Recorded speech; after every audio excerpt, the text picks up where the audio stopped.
What's poppin', you beautiful motherfuckers? It's your favorite brown boy from the block, Jesse. We are tuning into the first episode of the Dumb Woke podcast. Yeah, man, it's me. We're live. We're coming in hot. I'm not saying I'm gonna fuck your girl, but I promise you, we will lay together in bed and exchange secrets, and I might cook her breakfast in the morning. All right? So basically, you'll probably ask yourself, who am I? Who is this? What is this? Right? This podcast is going to be me kind of talking about some life stories, life experiences that I've been through. I'm also 24 years old, a comedian. I might not look 24 because I'm already balding. I look like a before picture of a fucking Rogaine commercial. You know what I mean? But mans are out here killing it. Trust me. So we're going to be talking about some of those personal stories, some life stories. I'm going to be talking about some life lessons that I've learned through all of it. Some mindfulness techniques and some kind of setbacks that I've also experienced myself. And then at the end of each episode, I'm going to be doing some book reviews. You know what I'm saying? Another question you might be asking is, why me? Right? Why would you listen to me? And the answer is, you fucking shouldn't. You know, I'm not telling you to listen to this shit. I'm just doing it because I wanted to do it, right? Also, it's just, I'm an average dude, and I'm probably as fucked up as you are. You know what I'm saying? But what I promise you is for each episode that you listen to, there's going to be at least one thing that is going to trickle into your subconscious mind when you fall asleep, and it's going to make your life a little bit less fucked up. All right? So, as spontaneous as life is, I don't really have a segue to the next thing I was going to talk about. I'm just going to start blabbering shit. All right? Shout out to my boy, Phil Moore, for the intro and the outro beats. The reason, his real name's Andre, but we called him man Phil Moore because he looked like that Disney's character. You guys ever watched that show? That was the shit, bro. Or we could have just been racist. He's also a bald black dude with glasses. So, like, could have been best of both worlds. But yeah, what I was going to start off talking about was when I took my first trip to Thailand, what kind of spiraled this whole thing. And I didn't mean any hookers out there. Well, I may have, but we'll talk about that in another episode. For what we're going to start off now is I was there for 2 weeks, all right? First week I was there for 7 days for a meditation retreat. I was trying to find myself, right? And the second week, I found myself inside someone else. It was a very balanced trip. There was a lot of, yin and yang that's going on there. So basically, the first day what happened was when I was this was my first time traveling by myself too, okay? Before this, the only place I've been to was, actually, no, I lied. I've been to Jamaica, which was dope. I'll probably talk about that on another podcast. I've also been to Buffalo. I don't know if that fucking counts, but I was there for a couple of comedy shows. But yeah, man, so I went to Thailand. Basically, it's a fucking 15-hour flight to get to Hong Kong. I was on this big-ass plane with a bunch of Asian people who didn't understand English. And mind you, I probably won't go there for another 3 months because I'm not trying to get fucking coronas, all right? I don't even know. Why y'all eating bats, fam? The fuck is that coming from? First of all. Okay, anyways. Actually, we're going to talk about that because I'm pissed off. People used to call me a pussy for being a vegetarian for 3 years. I never got, you guys are out here getting mad cow disease. I never got mad cucumber. You know what I mean? I never got no fucking disease eating radish. Get out of here, bro.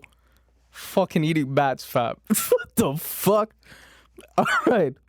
Anyways, I was on this plane for 15 hours, all right? We land in Hong Kong, and there's an 11-hour layover. I didn't sleep for 26 hours, okay? Once we're in fucking Hong Kong, there's a 3-hour flight to get to the island that I was going to in Thailand. We finally get there, all right? And then you get picked up to go to this meditation retreat at a motel called Moonlight. So I took a cab to this Moonlight hotel. I show up to the hotel, and some skinny ass Asian dude with like long hair and had his fingernails painted came up to me. It's the first person I met was a lady boy, and he comes up to me, and then you know what I mean. I think he wanted to smash. Like I'm not really sure, but I was feeling myself. I'm from Brampton. He thinks I'm exotic. I can't blame him. You know what I mean? So we get there, and then we get picked up to get to this meditation retreat in the morning, and then we get there, and I'm excited, yo, because I'm like, yo, like, you know what I mean? I'm going to achieve some mental clarity, some spiritual enlightenment. This shit's about to go down, all right? And we get there, and it's in the middle of the fucking forest. You got to give up all of your belongings. Like, you get there, there's small Asian lady, like this monk or this nun, I don't know what the fuck they're called, and she asks us to give up our phone, all our valuables, and things that might distract us. So we give it to her, we put her in a little knapsack, and they put it aside, and your passport, and then they just lock it up. Now the crazy thing is, I did this with no hesitation. I'm across the fucking world, and I'm like, yeah, here, just take my shit and my ID. They could have easily stolen my identity, but I said, fuck it, you know? I'm trying to better myself. I'm like, a monk can't rob me, you know? He's gonna get reincarnated into like an ant or some shit, whatever they believe. And then we start this thing, so they lock away all my shit, right? And basically, they go down the set of rules, what the day kind of looks like, and you gotta wake up at 4:30 every morning. Then you gotta do like chores and shit around the place. So you wake up at 4:30, you meditate from like 5:30 a.m. to like 6 for like 30 minutes. Then you gotta do yoga, like an hour of yoga. I've never done fucking yoga in my life. But like, I don't know if this is weird, you know what I mean? But like, I feel like yoga, I feel like, I don't really know. I'm just gonna say it, fam. Like yoga kind of makes you horny. Like if you ever do it, like there's a lot of positions in there that are like, I don't know if this is for exercise. You know, it's fucked. I could see how Indian people came up with that Kama Sutra shit. That's why our population is like 7 billion. All right, because mans are out here doing stretches and using it as like an excuse just to fuck bitches. You know, that's what it is. But so they ran through the schedule. 5 a.m. you do yoga, then 6 a.m. You shower and stuff. But like not 6 a.m. You showered as soon as you woke up, like at 4:30. That's dirty if you shower afterwards. But like we were taking a shower, but the shower is also outside. Like there's no fucking actual like washrooms. So it's just a shower head. There's like this well cement looking thing, and there was toads and shit in it. So mans were bathing with fucking frogs and tadpoles in the water. Like I could have easily got a wart on my dick trying to achieve this shit. So you take a shower, and then afterwards, you go into the meditation hall. You meditate for 30 minutes. You do the hour yoga. Then you eat at 7:30 in the morning. And there's like every day was the same thing. It was rice soup. It was steamed vegetables and some sort of coconut milk thing. But the food was lit. The food was actually booming. It was fire. It was nothing like Mandarin, right? Fuck Mandarin. This was the real Asian shit. All right? So you eat at 7:30. Then you get 2 hours of free time, which wasn't really free time because, like, you know, you still got chores and shit you had to do. So you had to go around cleaning Buddha statues or like raking the leaves and shit. So we did all of that. And then afterwards, same thing. You do sitting meditations and walking meditations, which is basically you kind of just walk very slow and pay attention to how your body reacts while you're walking, your breathing and things of that nature. And then you had lunch at 11:30. And that was the last meal of the day. All right? You ate twice a day. That was it. 7:30 in the morning, 11:30 in the morning, and the rest of the day, you're just fucking hungry in the middle of the forest in the heat. All right? And it was nothing like I expected. I thought I was going to go there and man's going to be super zen and shit and was going to find himself. I was actually angry. All right? I was pissed off for like the first 3-4 days. But surprisingly, it wasn't even because of the food or like none of the physical shit really bothered me. You know what I mean? Like even though you were hungry, you kind of moved past that. Your body got really used to it. And then when you would sleep, there wasn't an actual bed. You would sleep on a wooden bed, no mattress, and a wooden block was your pillow, because apparently that's what Buddha slept on. Okay? But also, mind you, Buddha was alive 100 of fucking something years ago. Okay? They used to made beds out of bamboo and shit. I'm pretty sure if he was alive today, there was no need for him to sleep on a fucking wooden bench. Okay? He could achieve a spiritual enlightenment with still like a Tempur-Pedic mattress or something to sleep on. Anyways, so that's basically how the schedule of the day went. And yeah, man, it was tough because it was like that stuff, like I said, didn't really bother me. The aspect that fucked with me the most was that, yo, for 7 days, you couldn't talk to anybody. We started off with 15 girls and like 11 dudes. One guy ended up leaving. 5 girls ended up leaving by like the 3rd day. And I could see why, man, because it was like you're battling your thoughts for 7 days and you have no one to talk to about it. So you're constantly in your head, kind of just looking at where a lot of these emotions and these feelings that you have within yourself are kind of stemming from, and you start to face things from your past that you either pushed aside or you didn't really care to face because you didn't think it was that important. And then you start to become very sensitive to it because there's nothing to distract you. You have no one to talk to about it. You have no one that you can actually have a conversation with to kind of express your beliefs, your opinions, your ideas. The only person you have is yourself. And if you don't have the capability of coping with those things in a healthy manner, it's like, how are you supposed to figure it out? And I think that's what was very tough for me at that time, was kind of having to rely on myself and trust my own intuition and trust my own human instinct, to kind of figure the world out and the mind out for itself. And that was hard, yo. But anyways, that's kind of what the difficult aspect of things were. When it came to, aside from all the physical shit, like I was saying, and that was kind of like the first day. The second day, kind of the same thing.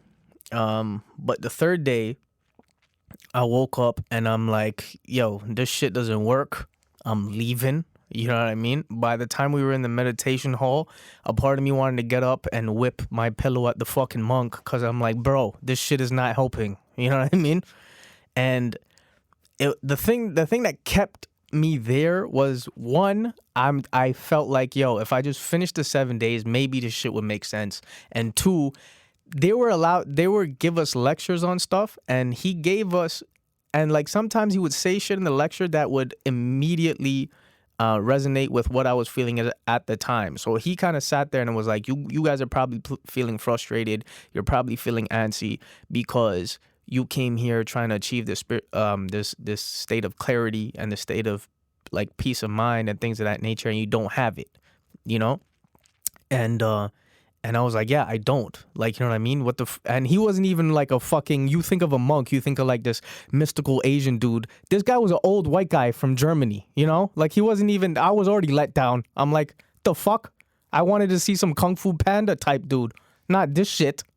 But anyways, he was chilling there and he kind of said, you guys are probably feeling agitated because you wanted a clearer mind and peace of mind and things like that. And then he looked at us and he's like, that's not what the point of meditation is, right? The point of meditation is not to have, is not for you to stop your thoughts.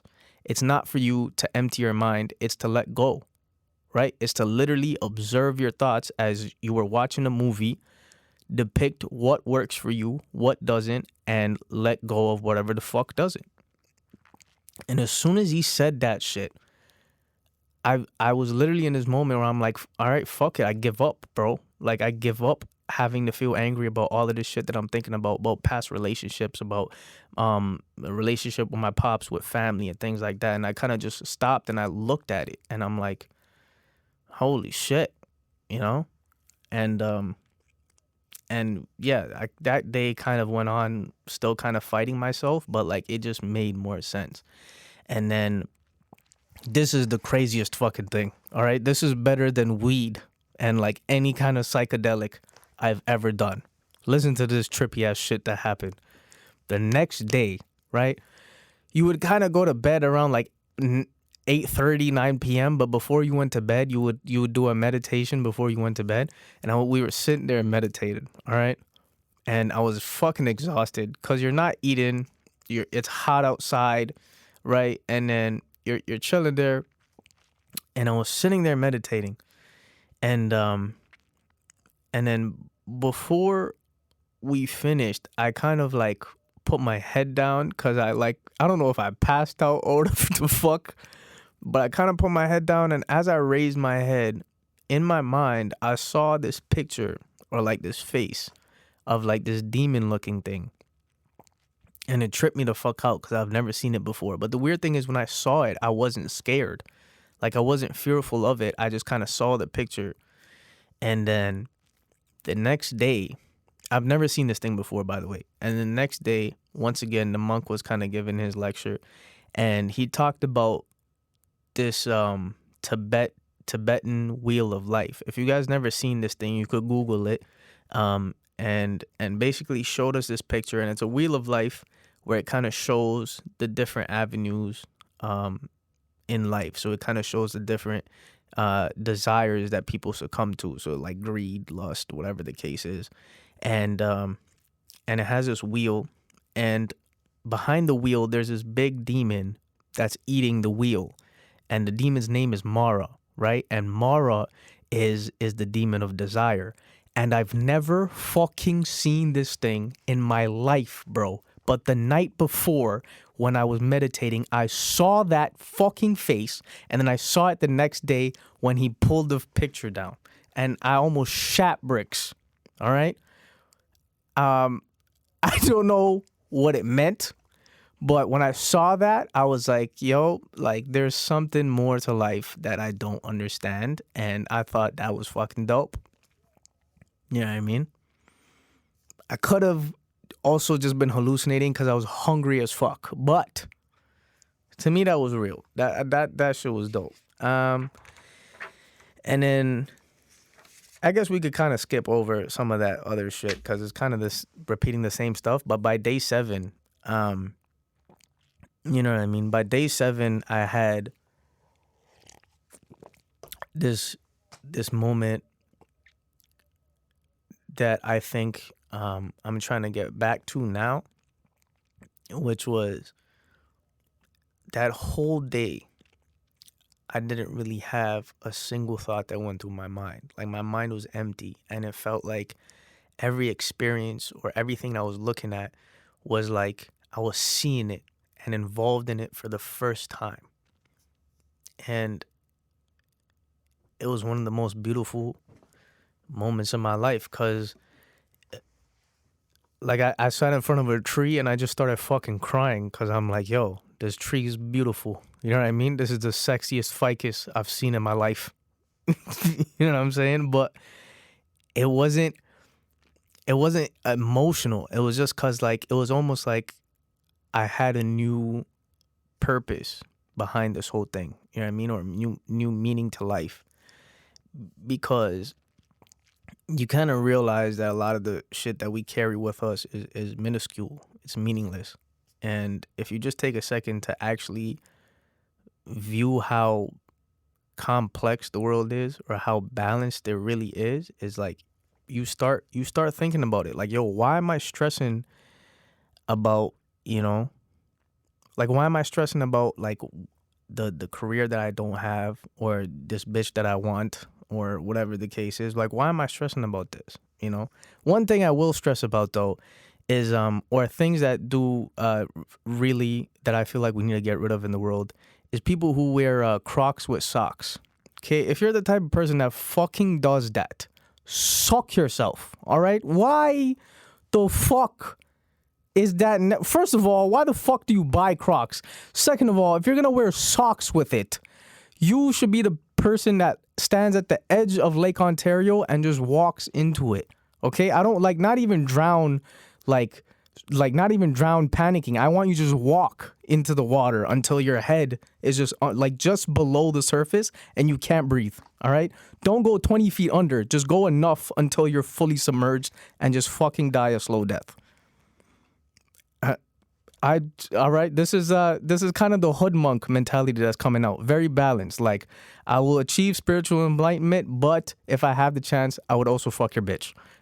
So moving forward from that, what was I talking about?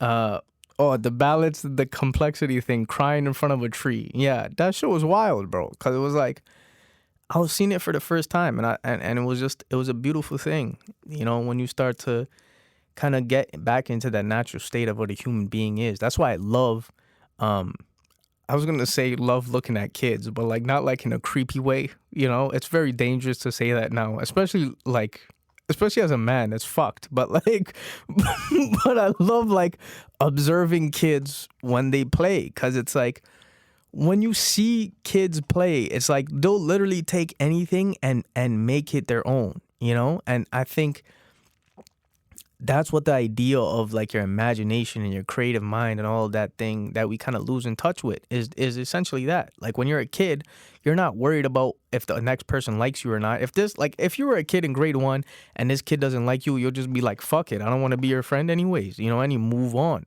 But now we're so caught up in this getting people to like us and worried about all that other shit, is that we kind of lose sense of that. And the way kids even see the world is everything is new to them. You know, they're always curious. They're always trying to learn. They're always trying to grasp a new concept. And as you get older, you completely lose touch with that. You know, that's why when I look at a grown-ass person, even the terms of being a child to a teenager to an adult is some shit that we just made up, right? There's no, if you look at it in essence, people can be 30 and still have the same fucking coping mechanisms as they did when they were a 6-year-old kid. You know, when a 6-year-old kid throws a tantrum, we think it's normal. When a 30-year-old grown-ass man throws a tantrum, you're like, this guy's fucked, right? But did anyone teach him differently? No. He's just carrying on what he learned. You know what I'm saying? And I think if we kind of keep that mentality in the back of our mind, that we're all kind of going through life and bringing that compassionate side and the empathetic side, we can definitely cultivate something beautiful. You know what I mean? I kind of got off track there, but that's going to happen a lot through this. This is just me spilling my thoughts on the podcast, you know? And it's nuts because it's when you sit in a room by yourself and you talk to yourself, people call you fucking crazy. But isn't that essentially what a podcast is? You know what I mean? Whenever you watch shit like this, everyone's just doing that. Everyone is just talking to themselves out loud into a microphone by themselves.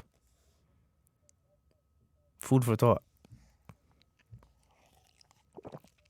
Oh, shit. But yeah, man. One thing that I will say though is I definitely have a newfound, not newfound. I think I was always a very empathetic person, and it got me into a lot of trouble at times because I was so concerned about how other people felt and how I made them feel that I kind of ignored myself, you know.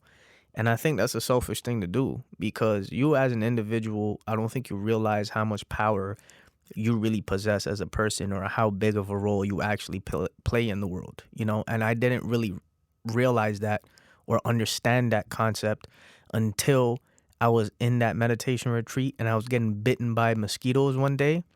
And I mean getting bit the fuck up, bro, okay? These guys did not. And the thing is, you weren't allowed to kill animals, so I wasn't trying to swat them. So anytime a mosquito would come suck me off, I would be like, yo, Like, just leave me alone. Like, you know what I mean? I would try to shoo them away. I didn't want to kill them, so I was trying to blow them off. But like, they wouldn't leave me the fuck alone. And I would start getting pissed because I'm like, bro, you sucking me off. Just go suck the next man off. Like, why you so concerned about me?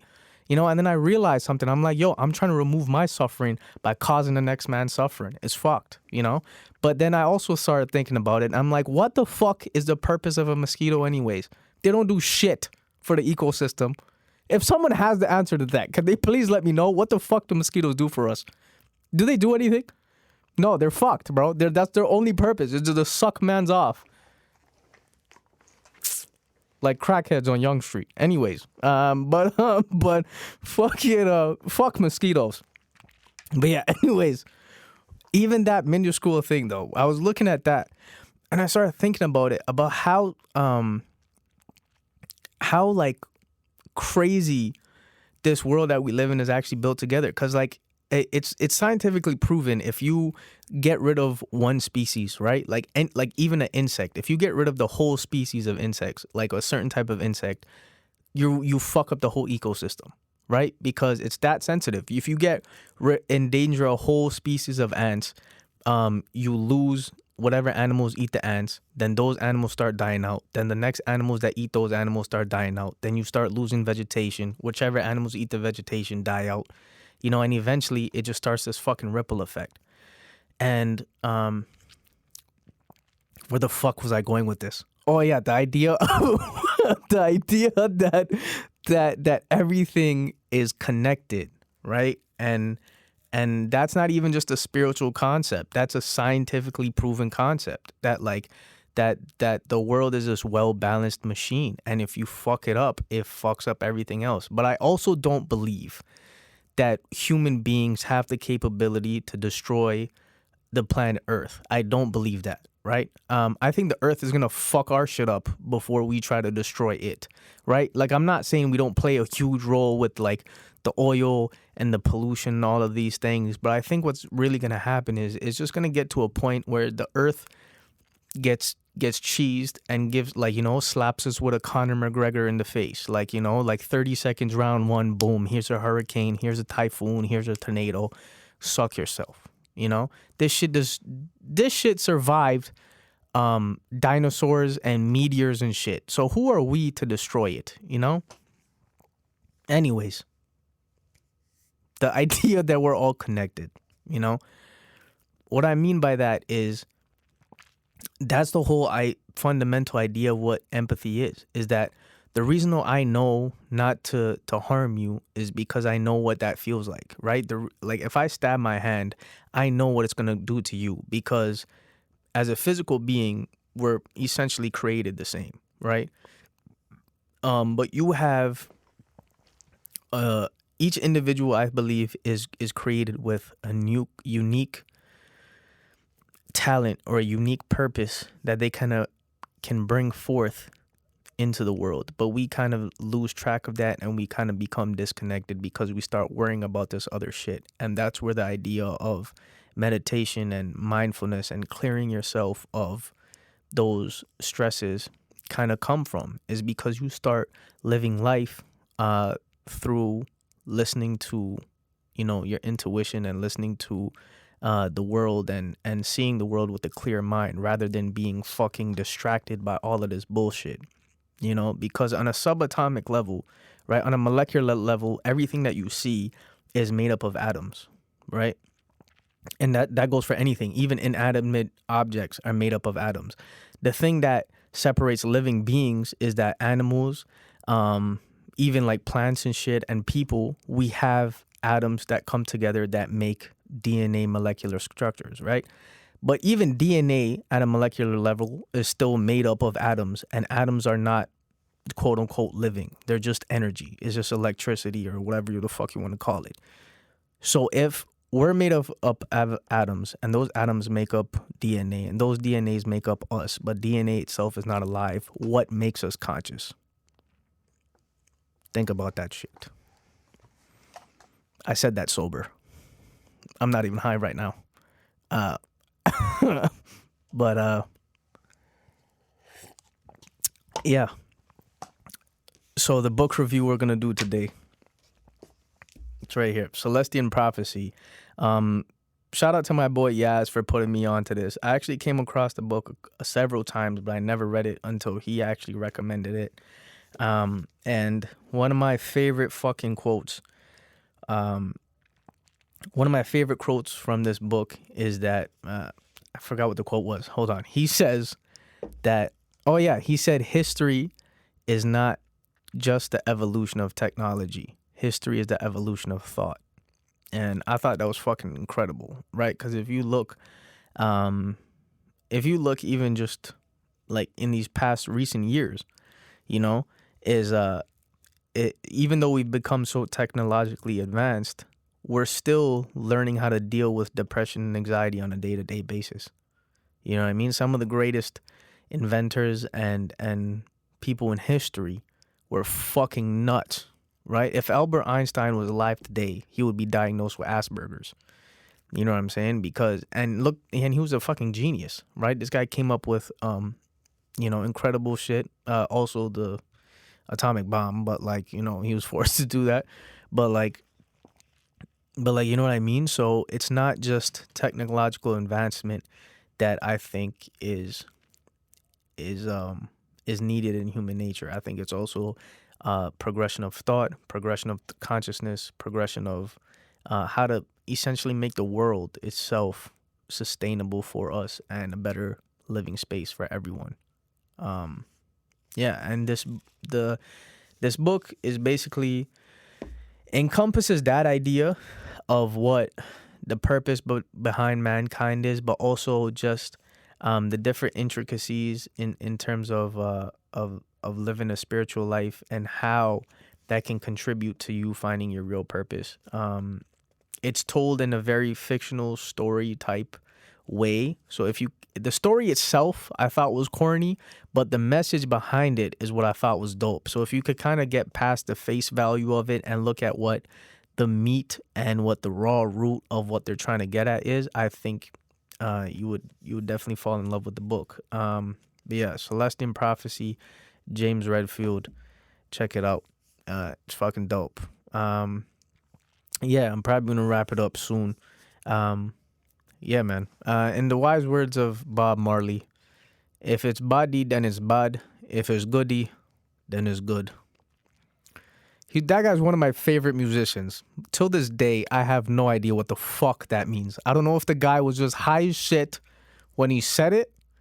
I don't know what he was trying to... I guess, it was very simple. If it's bad, then it's bad. If it's good, then it's good. But,